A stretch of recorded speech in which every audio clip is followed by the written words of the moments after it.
12-13 दिन पहले के बात है भैया। हम बनारस से गाड़ी पकड़ के दिल्ली गए। 1-1:30 बजे दिन में उतर गए। बाहर जैसे गेट से निकले तो कोई टेम्पू वाला, कोई रिक्शा वाला, कोई मेट्रो वाला चिल्ला रहा था, चलिए चलिए चलिए।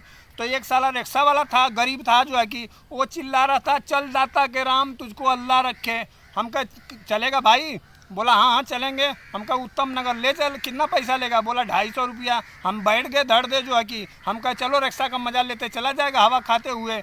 अब गए भैया, एक जगह हमको रुक के पानी पिलाया, फिर एक जगह हवा खिलाया, फिर एक जगह पानी पिलाया। भैया पानी पिलाने के बाद वहीं पेड़ का छाया था, हम थोड़ा आराम करने लग गए। अब बस जैसे आराम कर ही रहे हैं, बस 2-4 सेकंड की बात है, उसके बाद साला इसी में मोबाइल रखे थे और रिक्शा वाला लेके रफू चक्कर हो गया साला। अब आँख खुला तो देखे तो मोबाइल गायब। अब इसके बाद क्या करें जो है कि 2-3 महीने बाद जो है कि खाना बना रहे थे, साला मिर्चा घट गया तो गए मंडी मिर्चा लेने। तो वहाँ पे देख रहे हैं तो वही बंदा साला कह रहा दे दाता के राम तुझको अल्लाह रखे। हम कहे साला इससे मोबाइल लें कि मोबाइल का पैसा लें कि इसके साथ गाना गाएं, दे दाता के राम तुझको अल्लाह रखे। भैया जैसी करनी वैसी भरनी।